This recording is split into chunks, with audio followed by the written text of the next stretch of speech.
She got it. Bring it over here.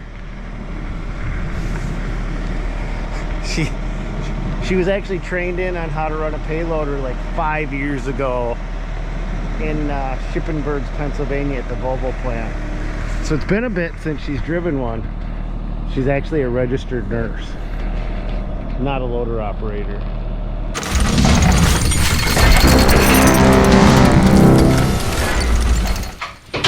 Some stories I just can't make up, you guys.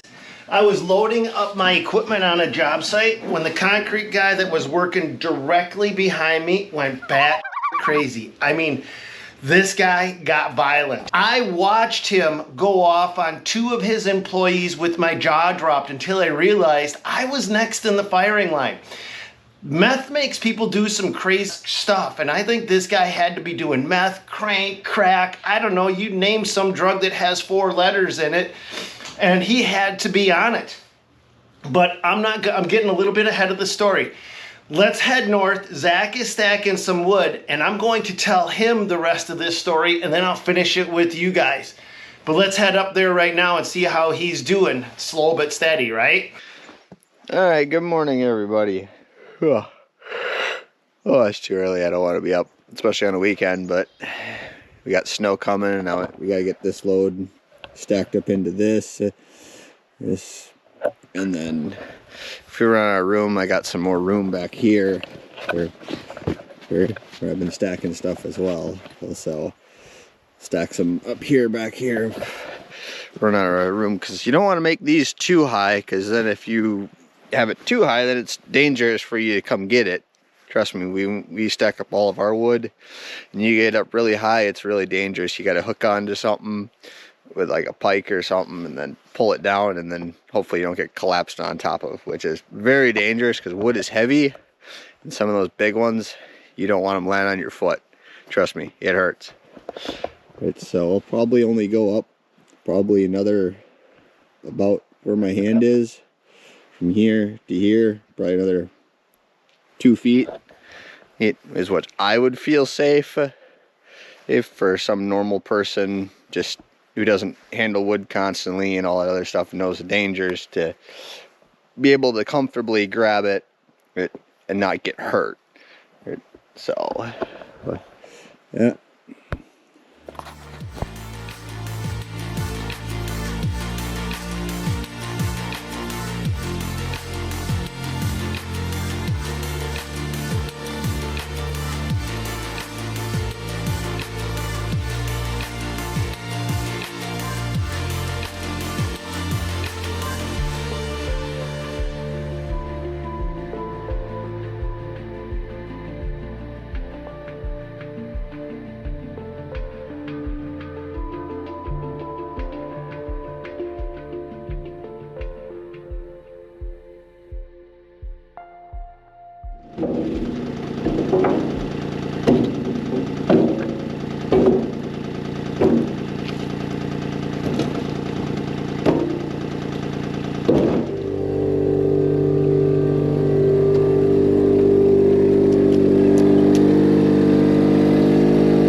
Hey, go ahead, tell him.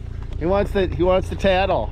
So Stan comes to greet me, then he comes around the whole thing right here and almost eats it on the other side of it, sliding down the hill. Oh man. Yeah, well, it's because we still aren't treating it like winter yet, and I got my summer tennies on. I haven't changed out of my winter attire since what, November? That ain't bragging. His clothes will stand up in the corner by himself. There's been times when Alex and I are like, go wash your clothes. Don't come back until you wash your clothes. In fact, I brought him to be my cameraman. We're at a National Farm and Tractor Pull Show. Phenomenal show. And I actually gave him a ton of clothes. I said, you gotta wear these clothes. Because Otherwise, he shows up like Zach, which is fine and dandy. So yeah, you burned through that wood pretty fast, didn't you? Oh yeah, and this is about as high as I want to make that. So this is the Wrangler Star stack right there. It's technically called a Holzenhausen. Holzenhausen. Yeah, I got that somewhere. Okay. So if this is a Holzenhausen, does the wood in the center dry as well as it should? Nobody explained that in any of the videos. Wrangler Star didn't explain it. The other guy didn't really explain it. It's just showed the method of stacking. That is as far as any of their videos went. So, so I ain't got a clue. You'd have to do some research. See, we stack them like this because we know when summertime rolls around, we flip these up, take this off when it's good, when the weather's good, put that down over the top, but at least it can breathe from the side. Now with this one, you still cover the center, right? Yeah, I could use a hand just getting that plastic over the top of this one, but that's about it. But I'm just a little worried that I mean, it's a great way to, I mean, that's a lot of wood in one spot. I just worry that's not going to season. One full half, like pile and a half. A trailer full and a half? Yeah, at least. All right, well, should we get this? Right here, I'm 5 foot and it's pretty much almost over my head. But that's also because we're on a major slope right here. So you stand next to it there, I'll stand right here. So yeah, that is a tall, that's a lot of wood. Yeah, you got that leveled out nice and everything. Zach's like a professional stacker. That should be Zach's side hustle. Because professional wood stacking. Well, no, I came up here and I'm like, hey, Zach, will you start stacking the wood, because we were getting wood built up, and I come out here and it all looks like this. I mean, phenomenal. Look at this. This looks like a pro stack, this stuff. Who the heck? That's only my second time I've actually attempted that. No wonder he didn't come back for 3 weeks. We're up there, Frankie and I are like, you having a good vacation up north? While we're splitting this, felling it, limbing it, blocking it, hiking it over, wondering where Zach is. He's like, well, I'm about halfway done with one pile, and we're like, well, I also had 4 other ones to do out at the home place. Yeah, we're just giving them crap.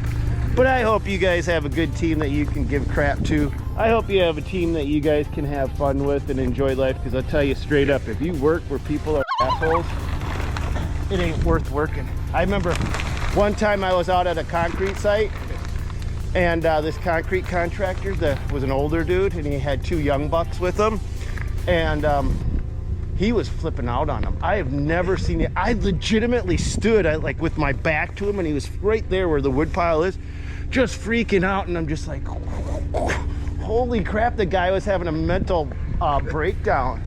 He took a shovel and started to smash it on his concrete trailer while his 2 employees stood there. And while he's talking to him, he's smashing his concrete forms with his shovel. Now at this point, I stopped laughing and I just kept my head forward because I had to finish tying down my equipment. He then picked up a spike. So they were using these big spikes to spike the forms in place, and he starts beating on his own trailer while he's talking. At this point, I don't even know what he's talking about. All I know is there's some psychotic guy that's a few feet away from me smashing shovels and using a spike to smash down on his trailer, and he's whipping stuff. And every time I look back, he would look at me like, bring it on. And I'm just like, I'm not taking your bait, you psycho. Before I got out of there, I walked over to his 2 employees and I asked them, is he normally like this? And they said, yeah. And they weren't even surprised. I can't even, what? I'm just like, why do you guys stick around?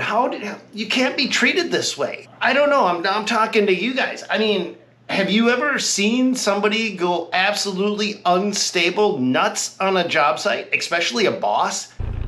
And that makes for a miserable work experience. I could not imagine working for somebody like that.